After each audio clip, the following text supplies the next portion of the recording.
¿Qué tal amigos? Mi nombre es Jonathan Chávez, yo soy nefrólogo en el Hospital Civil de Guadalajara y profesor de nefrología en la Universidad de Guadalajara. El día de hoy vamos a hablar algunos aspectos importantes de los fenotipos de la lesión renal aguda, sus mecanismos y sus formas de prevención. Mi conflicto de interés tiene que ver con tratamientos de la enfermedad renal crónica, pero el más importante es que soy nefrólogo y está polarizado para eso. Vamos a revisar específicamente 7 puntos, cada uno de ellos lo iré comentando de manera mucho más profunda, así que vamos a empezar con la nueva epidemiología de la lesión renal aguda. Nos dimos a la tarea hace un año de buscar en México en específico cuántos documentos existían de lesión renal aguda y eran cerca de 30 durante un periodo de prácticamente 30 años, en donde notamos que la gran mayoría de estudios se publican en centros académicos grandes, que son estudios vertidos de la terapia intensiva, en donde la gran mayoría de la etiología adjudicada a la lesión renal aguda es sepsis, con una mortalidad en ese entonces del 22% y cerca del 30% necesitaba diálisis.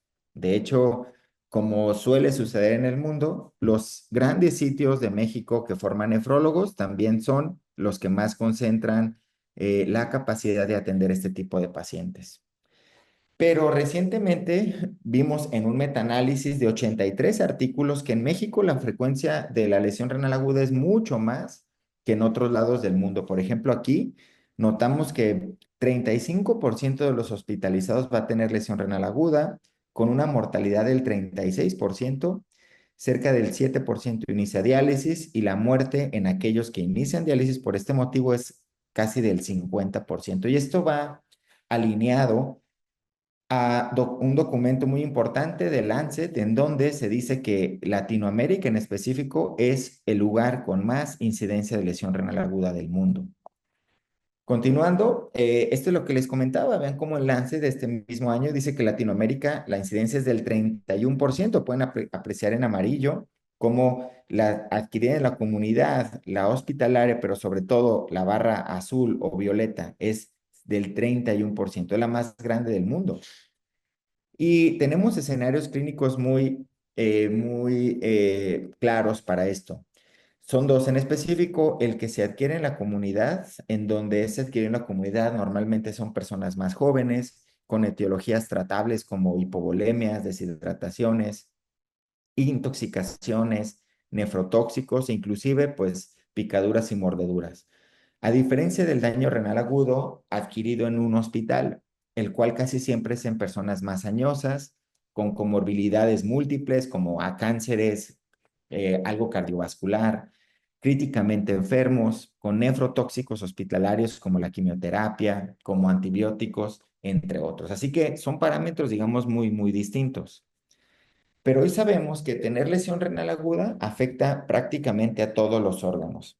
Estos pacientes van a tener consecuencias graves de funcionamientos orgánicos en el momento, es decir, durante la hospitalización, durante un periodo corto, como por ejemplo al mes, 3 meses o incluso años después del evento. Una explicación clara de esto es la aparición de hipertensión arterial años después, de cánceres y de eventos cardiovasculares. Inclusive hablando de números, vean cómo la incidencia de hipertensión, 1 de cada 4 la va a desarrollar, muerte cardiovascular, llegar a diálisis, rehospitalización, eventos de sepsis, de fracturas de huesos largos y obviamente más riesgo de morir. Así que hoy conocemos que la trayectoria de la lesión renal aguda es muy distinta de pacientes a pacientes. Aquí estamos viendo en colores abajo aquellos pacientes que se recuperan rápido, el verde, ese es el mejor caso, en donde los primeros 2 días recuperas tu función renal. Aquellos que tardan un poco más, como el azul, aquellos que recurren a un nuevo evento de lesión renal aguda durante la recuperación, y aquellos que nunca recuperan función renal normal, de hecho que quedan en diálisis el resto de su vida. Eso pasa en el 8% de los casos. Así que recuperar rápido la lesión renal aguda es importantísimo.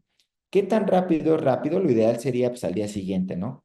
Pero vean aquí en verde de que los que duran 5 a 10 días tienen 33% más riesgo de perder función renal durante el seguimiento. Los que duran de 11 a 30 días tienen 41% más riesgo y los que duran de 1 a 3 meses, 58% más riesgo. Así que Intuitivamente esto nos dice que mientras más tiempo tardes en recuperar, peor pronóstico renal va a haber. Vamos a ahora disecar cada uno de los fenotipos, como el hemodinámico, que antes se conocía como el prerrenal. En este hay aspectos fisiológicos muy relevantes que tenemos que recordar, como por ejemplo la autorregulación de la tasa de filtrado glomerular. En este caso, por ejemplo, estamos evidenciando aquí que aquellos pacientes que tienen una presión arterial media menos de 65 o 60, esto va a hacer que el flujo sanguíneo sí definitivamente caiga y las presiones no se mantengan. Y esto sería deleterio para un riñón, pero noten esa gran meseta que existe entre presiones arteriales medias de 60 y 140, en donde el flujo sanguíneo renal se va a mantener, asegurando una perfusión renal. Y todo esto es gracias a la activación neurohormonal con el sistema renin-angiotensina-aldosterona, la modulación de las arteriolas glomerulares y haciendo que se conserve agua y sal para mantener una presión normal. Así que esto es indispensable para conocer el mecanismo fisiopatogénico. Comúnmente estos pacientes se presentan con oliguria, pero la oliguria que dice la guía CADIGO puede que no capture verdaderamente la severidad de estos casos, porque recordemos que CADIGO dice que la oliguria es menos de 0.5 mililitros kilo hora durante diferentes periodos de tiempo. Estos autores han justificado que cuando consideramos oliguria con un rango mucho menor de gasto urinario, como por ejemplo 0.2 mililitros kilo hora, ahí sí definitivamente se capturan bien los riesgos de muerte y otros. Vean en la figura como en azul, rojo y verde, si es un paciente de estancia por una causa médica, una quirúrgica, en todos ellos sí se ve que 0.2 es el incremento notorio grave en el riesgo de morir. Hablando del prerrenal hemodinámico, recordemos esta figura que es muy relevante para mí, donde en verde estamos viendo la normalidad, una perfusión renal en donde la arteriola aferente se abre, la eferente también, y digamos que el túbulo renal está normal. Vean aquí de nuevo lo prerrenal de la presión arterial baja contra una alta, pues se mantiene una meseta. Pero en estas circunstancias de prerrenal, de hipoperfusión, de hipovolemia, donde hay una modulación de las arterias aferente y eferente por medio del sistema renin-angiotensina-aldosterona, en donde además de eso empieza a haber oliguria porque se absorbe más sodio y agua en los túbulos renales, y esto curiosamente se ve cuando las presiones arteriales están en el límite de la normalidad, pero nuestro riñón es suficientemente bueno para mantener esto en un rango de fisiológico, pues. Y a veces se ha pensado que pues en ellos medir las fracciones de excreción de sodio como el FeNA o como la fracción de excreción de urea puede ser relevante para discriminar entre los pacientes hipovolémicos y no o prerrenales y no, pero estudios como el ASUREA nos demuestran que pues prácticamente no sirve de nada. Medir el sodio urinario es como lanzar una moneda al aire para decir si estos pacientes van a tener respuesta al volumen. Y hay argumentos para poder justificar esto. Por ejemplo, en esta tabla estamos viendo que aquellos pacientes que tuvieran un FeNA bajito, que en teoría dice de algo hipovolémico, pues en verdad tienen otras causas que impiden que la interpretación del FeNA sea apropiado. Por ejemplo, pueden tener glomerulonefritis, pueden tener ingesta de nefrotóxicos, de analgésicos, o inclusive pueden haber FeNAs altos y aún así el paciente puede tener enfermedad renal crónica, puede tener glucosuria que altera la interpretación, nefritis tubulointersticial aguda, es decir, hay muchos contribuyentes que hacen que los FeNA no puedan ser interpretados como deben de ser. Pero en este metaanálisis reciente, en 10 cortes analizaron el desempeño del FeNA y dicen que un FeNA en una persona oligúrica es útil únicamente en aquellos que no tienen enfermedad renal crónica y que no utilizan diuréticos. Dicen que ese grupo de pacientes, el FeNA sí puede ser de utilidad. Y vamos a ir a la otra, a otro tipo de lesión renal aguda, que es la que se conocía como intrarrenal o necrosis tubular aguda. En verde, lo fisiológico, y en rojo, la necrosis tubular. Así que estamos yendo un poco más allá de la hipoperfusión, en donde la hipoperfusión pasa esa meta fisiológica o ese objetivo fisiológico que tiene el riñón de mantener el flujo Y cuando ya es demasiado bajo la presión arterial, pues definitivamente hay necrosis, ¿no? Esto haría que las células tubulares, en específico las del túbulo contornado proximal, tengan hipoxia, poca energía, mala función mitocondrial y se mueran y empiezan a esfacelarse del túbulo renal para concentrarse en el túbulo y formar los cilindros, que los vemos, por ejemplo, en el sedimento urinario como cilindros granulosos. Y esto, insisto, fue en teoría después de que todo este mecanismo fisiológico de mantener la perfusión se vio alterado. Cuando vemos el cilindro urinario de estas personas, pueden apreciar en el panel B, en el de abajo, cómo se ven estos cilindros granulosos que son simplemente células del túbulo renal muertas que están conjuntas para formar un cilindro, un tubo.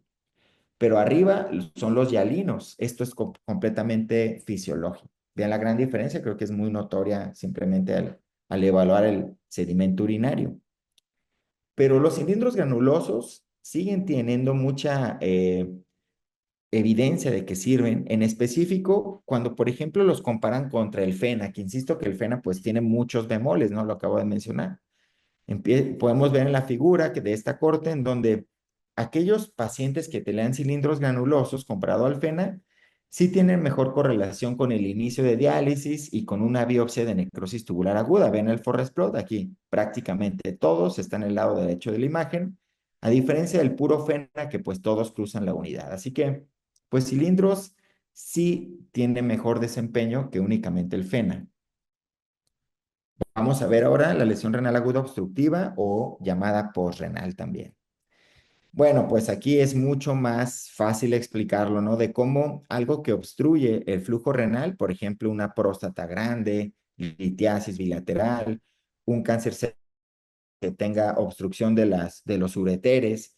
Son causas muy comunes en la clínica cotidiana, pero que además se explican claramente porque recordemos que cuando se tapan los canales de salida del flujo urinario, esto reduce la tasa de filtrado glomerular, aumenta la presión de perfusión y también provoca un daño tremendo tisular y tubular.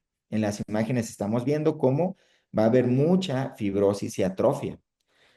Las imágenes típicas de ver este tipo de lesiones, pues lo puede uno apreciar en tomografías, como vean el panel A, con una hidronefrosis bilateral, con un eco, vean en este caso, con hidronefrosis pielocalicial, en tomografías con daños más graves, por ejemplo, aquí están viendo un lito enorme. Vean este eco con una dilatación severa de los cálices y así consecutivamente con imágenes como las que ven abajo. Así que esto es muy común y es causa muy habitual de consulta en nefrología por lesión renal aguda. Y de ahí viene la relevancia de el POCUS, ¿no? O de utilizar el ultrasonido a pie de cama. Por ejemplo, en esta corte de más de 7.800 pacientes que acudían a urgencias con lesión renal aguda, se observó que uno de cada tres tenía hidronefrosis y eso es muy fácil de identificarlo con estudios de imagen. Así que, de nuevo, esto refuerza la idea de que en el abordaje de la lesión renal aguda, el ultrasonido es indispensable. Cuando sucede la nefropatía obstructiva, esto tiene un fuerte impacto no nada más en el túbulo y el intersticio, por ejemplo, en el glomérulo también. En estas imágenes dibujé cómo esto aumenta la presión del espacio de Bowman y eso reduce la presión de filtración. Vean cómo, en teoría, pues esto no va a permitir que el filtrado glomerular se lleve a cabo. Baja el flujo sanguíneo intraglomerular, aumenta los factores profibróticos, coagulables, produce vasoconstricción de la eferente y aferente y hace una contracción mesangial y eso todo hace que el glomérulo tenga menos área de filtración. Bien, vamos ahora al asociado a fármacos, a medicamentos, que también es muy común. Y vean esta imagen en donde les pongo la fuerza de asociación medicamentos que no necesariamente los pueden considerar como nefrotóxicos, digamos, en la literatura histórica de la medicina, pero que definitivamente sean donde pongo el orredio, obviamente es que es significativo, y donde únicamente pongo que incrementan el riesgo es porque así lo describen los autores. Por decirle algunos ejemplos, combinar un bloqueador de canal de calcio como amlodipino con claritromicina aumenta el riesgo. Las estatinas con claritromicina aumentan el riesgo. Los inhibidores de bomba de protones como meprazol, pantoprazol aumentan más de 2 veces el riesgo. Las quinolonas, vancomicina, tenofovir, entre muchos otros más. Así que siempre tengan en la órbita el gran riesgo de múltiples fármacos y sus combinaciones. En un consenso Delphi de expertos, se analizó 167 fármacos que se utilizan cotidianamente en la terapia intensiva y de todos estos que están viendo en la imagen en el círculo, 167 fármacos, estos 20 que ven aquí escritos son los de más fuerza de asociación. Ketorolaco, ibuprofeno, tacrolimus, amicacina, vancomicina, diclofenaco, colistina, entre muchos otros. Muchos de ellos históricamente conocidos y otros no tanto. Así que, de nuevo, tengan siempre en la órbita estos fármacos y, de ser posible, evítenlos, pues, por supuesto que sí. Hay diferentes formas de explicar cómo la lesión renal aguda, sobre todo la asociada a antibióticos, que esto es muy común, tiene diferentes mecanismos de daño, desde daños hemodinámicos, como el que hace vancomicina, hasta formación de cristales intratubulares, como lo hace también vancomicina, formación o desarrollo de necrosis tubular aguda, como lo hacen los aminoglucósidos, o hasta daños intersticiales como los beta-lactámicos, entre muchos otros. Así que, como ven, los mecanismos son diferentes y desafortunadamente hoy no tenemos una guía clínica clara para que nos diga qué antibiótico estamos y qué tipo de daño es en específico, pues. Pero hay diferentes patrones de lesión renal aguda. Por ejemplo, existe vean aquí el panel superior izquierdo, en donde el consumo de trimetropin, por ejemplo, puede hacer que el túbulo renal no secrete creatinina y esto va a hacer que se eleve la creatinina en sangre y eso no significa una lesión renal aguda. Este patrón es un patrón que no hay disfunción ni hay daño, simplemente no se está orinando la creatinina. Existe otro patrón a su derecha que dice daño sin disfunción. Esto puede ser por pantoprazol, omeprazol, por vancomicina, por aciclovir. Existe otro patrón que dice disfunción sin daño, lo que sucede, por ejemplo, con los YKWARA2 o con los ICGLT2.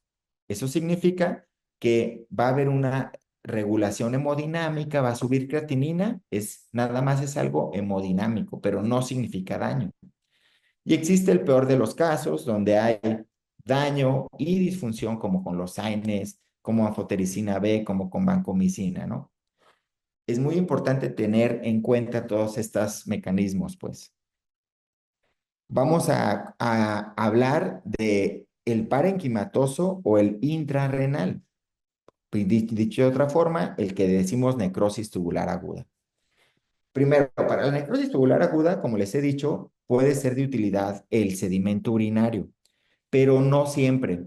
Yo me considero algo escéptico de que el sedimento urinario nos vaya a sacar de todos los problemas, porque cuando uno lee estudios como este, publicado en JAMA hace 5 años, en donde les envían fotos del sedimento urinario y exámenes generales de orina a 14 nefrólogos expertos en revisar el sedimento urinario. Y vieron, como dice en la imagen, que la concordancia entre los nefrólogos expertos en ver el sedimento fue del 59% nada más. ¿Cómo interpreto yo esta información? Que desafortunadamente el sedimento urinario depende del que lo ve, de su expertise, de su experiencia, de su certeza para ver lesiones específicas, y eso a mí me da mucha incertidumbre de que confiar o no en los ojos de una persona que obviamente pues tiene su sesgo y su rango de falla, ¿no?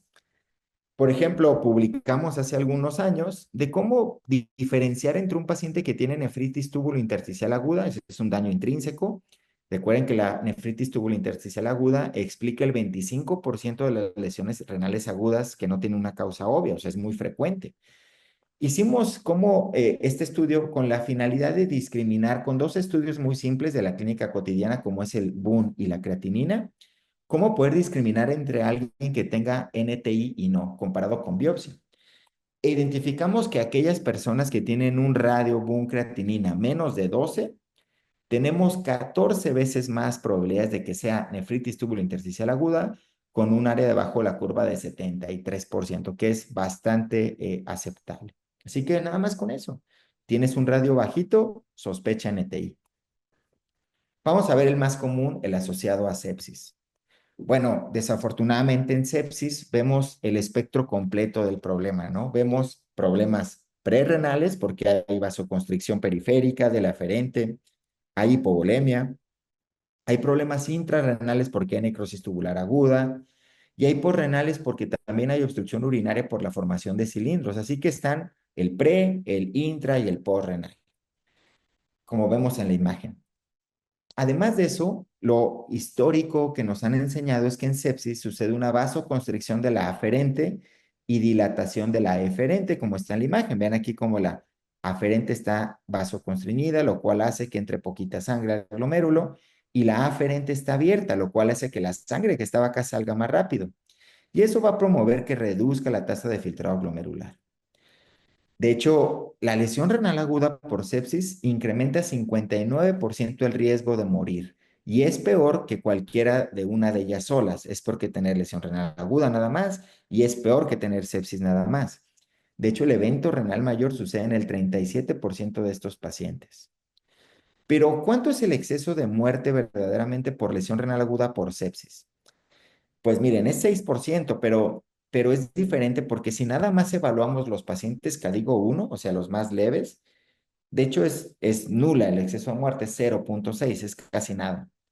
Si nos vamos al CADIGO 2, aumenta 4% el exceso de mortalidad, pero si lo vemos en el CADIGO 3, en el peor escenario posible, es del 16%. Así que mientras más severa sea la lesión renal aguda, más riesgo hay de mortalidad. Y el exceso de muerte, por supuesto que se incrementa. Pero en este metaanálisis de casi 50 cortes, 55,000 pacientes, se vio lo siguiente. Esta es la probabilidad de morir en lesión renal aguda y sepsis. 45% en la terapia intensiva, durante toda la hospitalización 49%, a un mes el 36%, y vean esto qué dramático, aquellos que salen vivos, 90 días después, el 64% ha muerto. En ese mismo metaanálisis se vieron los factores de riesgo más importantes para lesión renal aguda y sepsis, los cuales están en el Forest Plot. Está muy difícil ver esto, pero vean esta tabla que aquí se las resumí. Todos ellos son significativamente y se asocian a incrementar el riesgo. Vale la pena comentar los de más fuerza de asociación. Primero, tener previamente enfermedad renal crónica. Esto aumenta casi 3,5 veces el riesgo. El otro, utilizar vasopresores. Y el otro, tener bacilos gram negativos o también tener diabetes. Son grandes, grandes patógenos. Vean cómo este estudio se me hizo muy, muy interesante, en donde una corte de casi 120,000 pacientes que tenían sepsis vieron los cultivos para tratar de identificar qué tipo de patógeno en específico, o sea, qué bacteria en específica o qué micropatógeno, pues, daba más riesgo de lesión renal aguda adquirida en la comunidad. Esta, yo honestamente creo que es una pregunta muy, muy común. Y lograron identificar lo siguiente. Primero, estos son las 3 bacterias de más riesgo para lesión renal aguda: Proteus, Staphylococcus y Streptococcus. Me parece muy interesante el dato porque yo también creo que el patógeno tiene diferente patogenicidad para tu riñón. No es lo mismo tener Staphylococcus a tener epidermidis, por ejemplo. Y vamos a ir a la última parte de la plática, en donde vamos a hablar del manejo hemodinámico. Bueno, aquí es muy relevante los fenotipos de lesión renal aguda porque en un intento de ver cómo la sepsis se comporta diferente en todos los casos, estos autores en más de 20,000 pacientes con sepsis identificaron que el fenotipo beta son los pacientes que más tienen lesión renal aguda y también uno de los que más comúnmente fallece en el hospital. Haciendo esta fenotipificación, encontraron que simplemente discriminando entre dos grupos de pacientes, el uno y el 2. Y todos estos marcadores, biomarcadores como los leucos, las interleucinas, la creatinina, sí pueden separar a los dos pacientes. En específico, los biomarcadores de inflamación y daño endotelial separan a los dos pacientes. Y en otro estudio también que hace un fenotipo, se dieron cuenta que el fenotipo 2 es el paciente más inflamado, con más disfunción endotelial y más neutrófilos activados, pero también clínicamente es relevante porque ellos necesitan más vasopresores, necesitan más volumen en reanimación, tienen más fenotipos de inflamación, como lo comenté, y también más incremento en el riesgo de morir y recuperan menos su función renal. Así que noten cómo ellos ya alcanzaron a discriminar incluso la evolución clínica por fenotipos.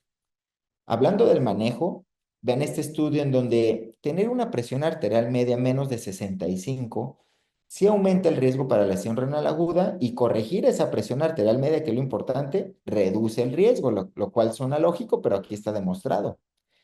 Pero yo creo que esto no es en todos los pacientes. Por ejemplo, en ancianos de cerca de 75 años, podríamos mantener una presión arterial baja, permisivamente baja, mejor dicho, que es de 60 a 65, y en ellos vamos a notar cómo no hay ninguna diferencia en mortalidad, ni tampoco en beneficio de terapia de soporte renal.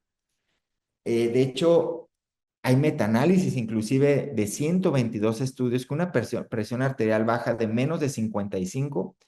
Sí se asocia a lesión renal aguda, pero más alto de 55 esencialmente no hay riesgo. Y esto obviamente que reta el paradigma histórico de que tenemos que mantener PAMS de 65 a fuerza en todos, ¿no? Pues este dice que no, o sea, de 55 a 65 tu riñón va a estar aceptablemente bien. Pero bueno, metaanálisis de 2 ensayos clínicos en donde dice que en los pacientes en choque tenemos que alcanzar una presión arterial media más de 70 para un beneficio renal, únicamente en hipertensos. Vean, no en todas las personas con lesión renal aguda, porque esto no va a tener ningún efecto en la trayectoria de la enfermedad. Tampoco va a tener efecto en el inicio de terapia de soporte renal, pero aquellos que son hipertensos previamente sí reduce 20% el riesgo de conectarse a diálisis. Y esto va muy de la mano con este metaanálisis. 3 ensayos clínicos en donde en choque vasodilatado la presión arterial media más de 60 fue igual a la de 60 en mortalidad, pero en hipertensos sí reduce 17% la necesidad de diálisis. ¿Cómo interpreto yo esto? En el hipertenso sí tenemos que alcanzar una presión arterial media de 70. ¿Qué tal si queremos hacer eso con fluidos, no con vasopresores? De hecho, es el primer paso, fluidos, ¿no? En este post-hoc de un ensayo clínico se vio, que es del Clovers, de hecho, se vio que aquellas personas en enfermedad renal grado 4 o en diálisis, ellos que tienen hipotensión por sepsis, tenemos que ser restrictivos en fluidos, porque esto reduce 50% el riesgo de morir. Vean cómo en aquellas personas con enfermedad renal avanzada reduce 50% el riesgo de muerte y en aquellos en diálisis hasta 63% el riesgo de muerte. Y vean la gran diferencia de fluidos entre ser restrictivos y no. Es nada más 1600 de volumen. Esto es una gran diferencia en mortalidad. De hecho, estos pacientes restrictivos necesitan casi 5 días menos vasopresores, menos días de ventilación mecánica. ¿Y cómo saber esto? ¿Cómo ser restrictivo o no en la clínica? Utilizando el ultrasonido. Por ejemplo, en el espectro de la lesión renal aguda, veamos esta imagen en donde los autores nos dicen que utilizándolo en lesión renal aguda hay esencialmente 5 pasos importantes en la evaluación. Primero, ver el riñón y la vejiga, ¿no? Para ver si no hay hidronefrosis, si la vejiga tiene gasto urinario. 2, ver los pulmones, identificando líneas B o derrames pleurales. 3, viendo la vena cava inferior, identificando una vena gruesa, por ejemplo. Ver el abdomen, ahí veríamos ascitis. 4, las yugulares, por ejemplo. Esto nos daría un acercamiento a cómo están las presiones derechas. Y el último, pues un eco rápido cardíaco, ¿no? Para ver rápidamente derrames pericárdicos, grosores ventriculares y disfunción sistólica. Bien, que ya adentrándonos al POCUS, vean este estudio en donde se ve que después de que se reanima un paciente con sepsis, medir el Doppler renal nos va a ayudar a discriminar qué paciente se muere o necesita lesión renal aguda. Nada más para recordarles, un ecodoppler normal es un continuo, así se ve, esto es un ecodoppler renal, esto es, insisto, continuo, esto es normal, y discontinuo es anormal. Bueno, a los días de hacer la reanimación, el 58% se hace discontinuo. Y vean la diferencia de volumen entre los dos pacientes discontinuo, continuo es nada más cerca de 1100. Y esto promueve aquel que hace discontinuo, es decir, aquel que se sobrecarga, aumenta casi 10 veces la aparición de lesión renal aguda y 26 veces la probabilidad de iniciar diálisis o morir. Y esto es indispensable, hacer una discriminación entre aquellos pacientes que tienen respuesta a volumen y quienes toleran el volumen.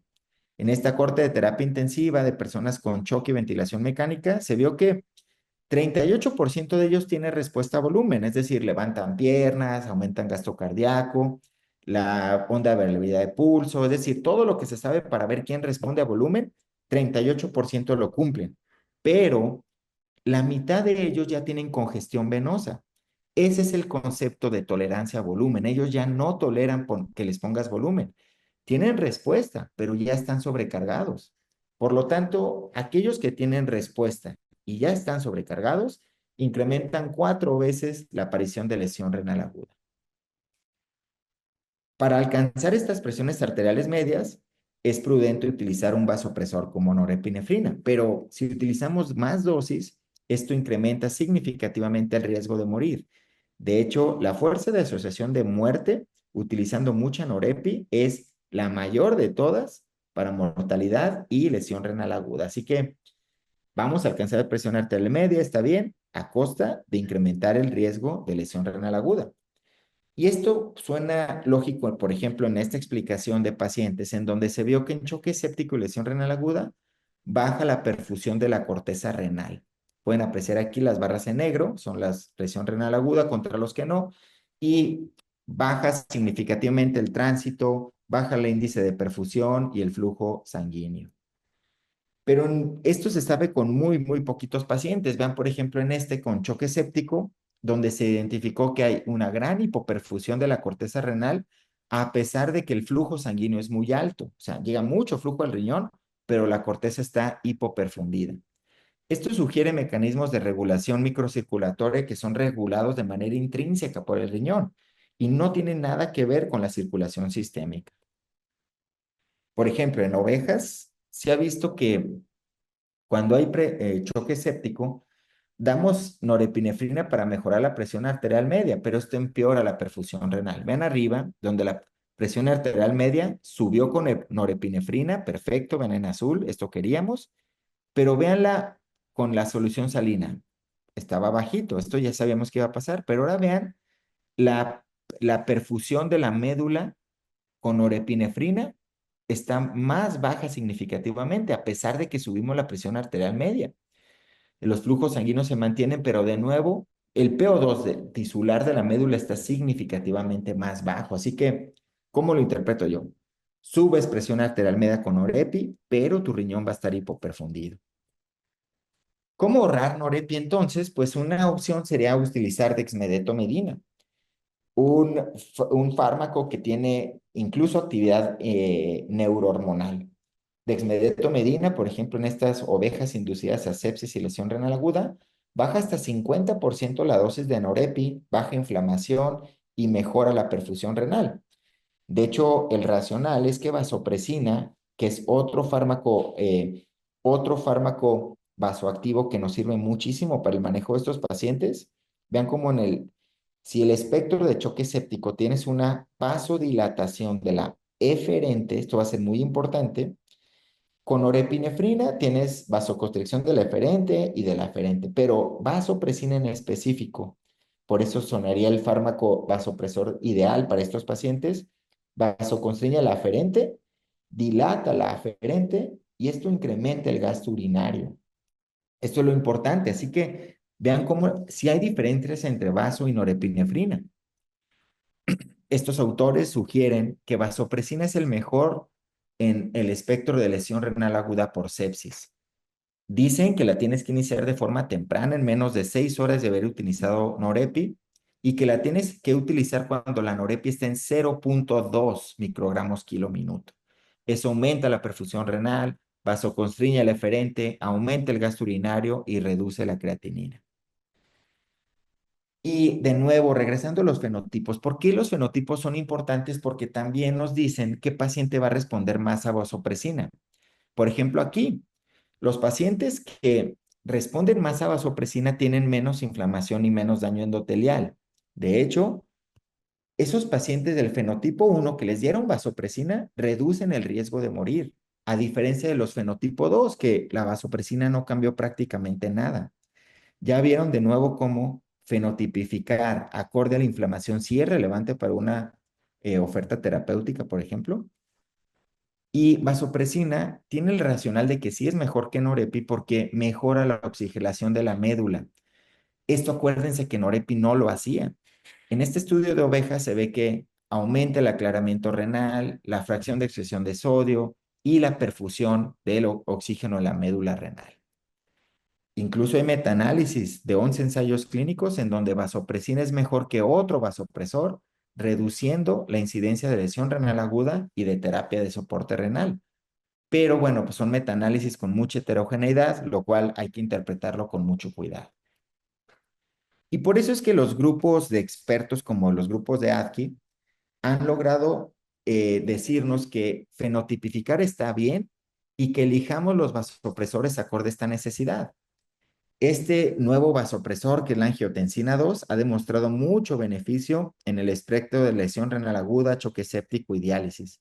Por ejemplo, aquí, angiotensina 2 redujo la probabilidad de morir, vean las sobrevividas casi a la mitad, y también los días que un paciente permanece conectado en diálisis. Por todo esto que les digo, hemos mejorado significativamente la mortalidad de la lesión renal aguda por sepsis. Ha reducido 55% en un periodo únicamente de 15 años. Hay muchas alternativas nuevas que intentan mejorar la lesión renal aguda, como por ejemplo la fosfatasa alcalina, que desafortunadamente pues no sirvió.